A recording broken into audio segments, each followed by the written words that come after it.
UFOs exist, and they are indeed of non-human origin. This report is the first evidence it might be true. Those are the explosive allegations from a former intelligence officer tonight in a whistleblower complaint that the Inspector General is taking very seriously.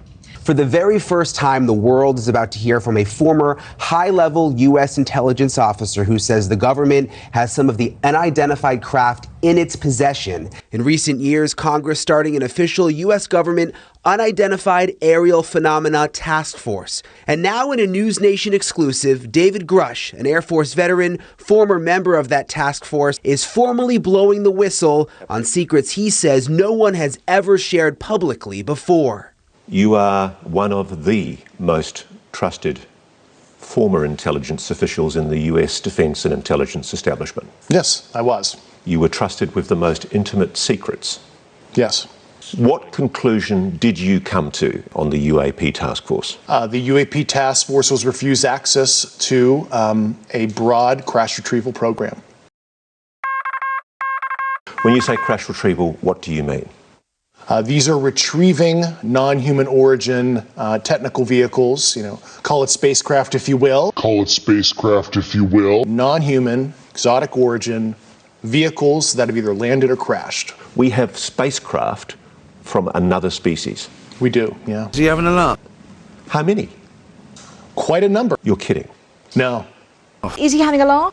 I thought it was totally nuts, and I thought at first I was being deceived. It was a ruse. You having a laugh? People started confiding in me, they approached me, and they provided me documents and other proof. Hey, you're having a laugh? Grush alleges the U.S. government has recovered non-human craft for decades. He's filed a whistleblower complaint saying he gave what he calls the classified proof to Congress and the intelligence community inspector general. News Nation has confirmed David Grush's credentials and resume. We've not seen or verified the alleged proof he says he's provided to investigators. We've not seen or verified the alleged proof he says he's provided to investigators. He says he can't show us the proof for national security reasons. He also tells us he's not seen photos of the alleged craft himself, but has talked extensively with other intelligence officials who have. Are you having a laugh? Lies. Can't show us the proof. Conspiracy theories. For national security reasons. Junk science. Quackery. He's not seen photos of the alleged craft himself. Quackery. We've not seen or verified the alleged proof. And wholesale fiction. But has talked extensively with other intelligence officials. We control them. Who have. And we can remake them. It gets creepier. Some of them are cylinders, like cigars, and some of them are circles, like orbs. But now, because the cabal has to ratchet up the fear, so now what they're doing is they're having these things actually interfere, just as I predicted. Putin just shot down one of these Tic Tacs and collected it. So, Are you having a laugh? Real UFOs that are extra-dimensional in nature have the ability to Dematerialize. Are you having a laugh? extra Dimensional. They cannot be shot down, okay? They're not physical. They're not fully physical. Is he having a laugh? extra-dimensional. He is having a laugh. It's crazy, crazy stuff. Is he having a laugh? You having a laugh? You having a laugh? The full-on alien invasion coming by August of this year. But they're going to have to do a lot of prep before they get to that point. They're going to bring real destruction to our cities because that's the only thing that they can do. And it's going to be massive and amazing and very, very horrible when it happens. Like I said, people just really need to read my book so that they have a background in what's real and what's not. Why are the good aliens here helping us all the time? And Q is one of the few sources of information that we have today that we can absolutely trust. Is he having a laugh? Are we having a laugh? You having a laugh? I am John D'Souza. I am FBI Special Agent retired because I have left the FBI, but I always try to teach people on all these esoteric topics how to do their own investigation and find out what's really going on out there now that we're living in a time of complete and total deception.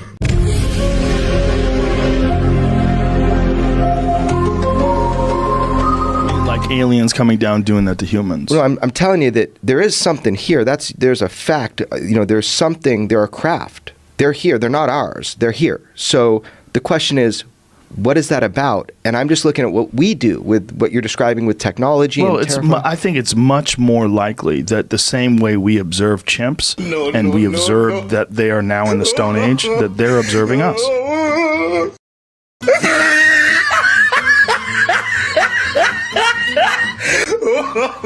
Four expert eyewitnesses observing this phenomenon for a sustained period of time, and their what they witnessed, their testimony, is confirmed by radar and by video. And we have some of the video that you can watch, and 60 Minutes played some of that video too. So that's about as persuasive as evidence could possibly be. Aliens.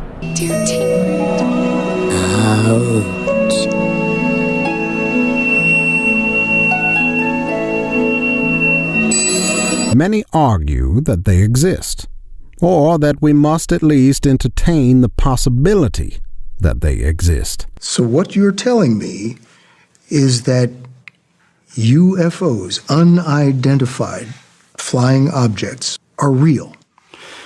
Bill, I think we're beyond that already. The government has already stated for the record that they're real. I'm not telling you that. The United States government is telling you that. Voddie Baucham is a relatively well-known Christian teacher. He believes the book of Genesis in the Bible is clear concerning when and how the universe was created. My favorite thing to do when I'm on non-Christian college campuses, Genesis. I love it. Why? Because that's one of the traps that everybody wants to set. Are you a real intellectual, or are you one of those sort of, narrow-minded Bible people? Which is it? Some of y'all are sitting out there right now, and I'm opening to the book of Genesis, and we're having this conversation. And right now, all you're wondering is this: am I a real intellectual, or am I one of these narrow-minded hicks who happens to have some credentials? You're sitting there going, is this one of those guys who believes that God created the world in 7 days? And my answer to you is absolutely not. He did it in 6. And I think if you don't believe that, you're an idiot. You're not a real intellectual. And I've been going, it's for real? Did he just, he's not playing, y'all. In contrast, Walsh believes that science is clear that the universe is billions of years old, which suggests that people like Baucham must be misinterpreting the book of Genesis. What they're starting with Genesis and their interpretation of it, and then trying to make the science fit. And that's not how you do science. That's not real science. So I must decide whether I will believe the near unanimous consensus in those fields, or if I will come to the conclusion that they're all a bunch of godless liars and lunatics because certain Christians insist that the word day in Genesis can only mean 24 hours and nothing else. I must ask myself, what's more likely? What's the more plausible explanation? That modern science is completely wrong, or that young Earth creationists are misinterpreting it? The ancestors of DNA found a home, and the first cell arose. It took hundreds of millions of years for tiny plants to evolve, giving off oxygen. Bacteria that could breathe oxygen took over 1 billion more years to evolve, becoming a polyp and evolving little tentacles to direct food into a primitive mouth. Our cousin, the starfish. About 550 million years ago, gill slits. Our ancestors now, 500 million years ago, were jawless, filter-feeding fish, a little like lampreys.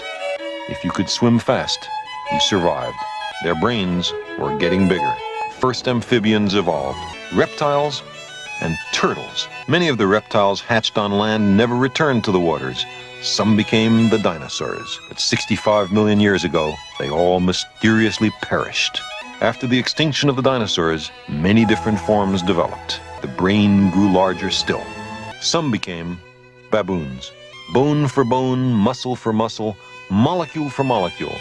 There are almost no important differences between apes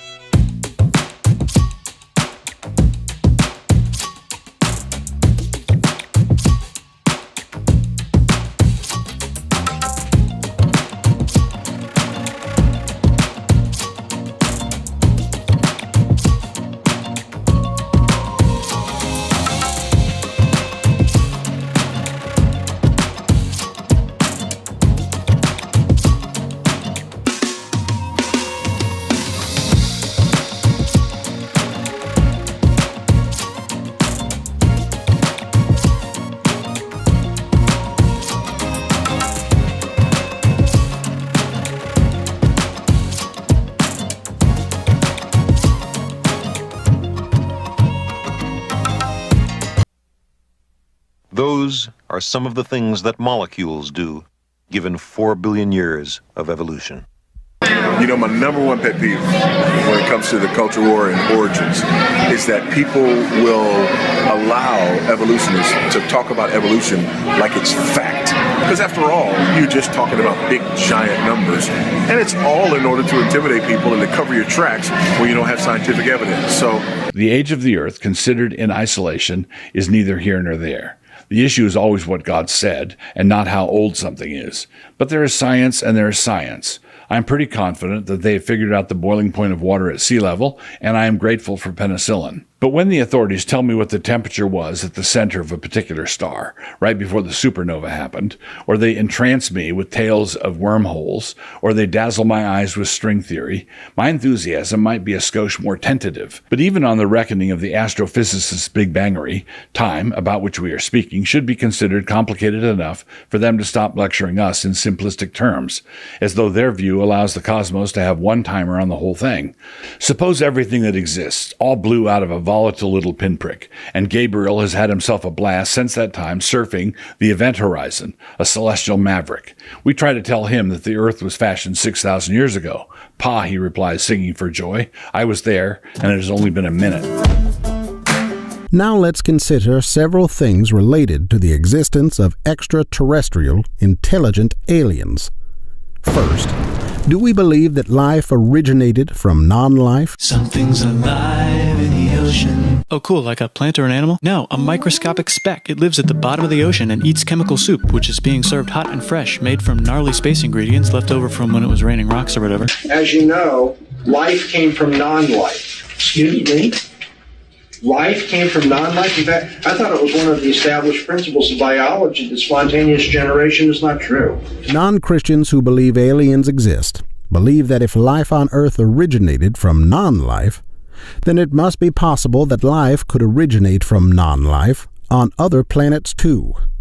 However, the big problem with this theory is that there is simply currently no evidence that life can originate from non-life. If we believe that life on Earth originated from God's creating power, then the existence of aliens on other planets would also need to originate from God's creating power. Second, the Bible tells us why God created life and humans on Earth. God created humans to be a part of His redemptive story, the story of Jesus Christ becoming a man to save sinners from their sin. If intelligent aliens exist on other planets, we would have to ask, for what purpose did God create those aliens? The Bible doesn't at all mention aliens or God creating any other intelligent life forms. And third, we would argue that knowledge and human intelligence are unique miracles that originate from God. That humans were created in the image of God means that they are rational creatures, which is completely different from every animal. Human rationality is what makes sin possible, and human sin is what makes salvation necessary. If intelligent aliens exist, we would have to ask, are these aliens also sinful? Do they also need a savior? If so, how would they be saved? If the argument is that maybe God created sinless aliens who don't require salvation, then other questions arise, such as, why doesn't the Bible mention God creating these kinds of sinless, intelligent aliens? What would be the purpose of God creating sinless, intelligent aliens? Our position is that because both the existence of life and the existence of knowledge require God's creative power, and because the biblical worldview is the only worldview that can legitimately answer all of life's foundational questions concerning epistemology, metaphysics, and ethics, and because the Bible explains why God created humans, but does not mention God creating any other kind of intelligent life forms, the conclusion is that it seems clear that humans are the only intelligent beings in the universe. Extraterrestrial, intelligent aliens do not exist.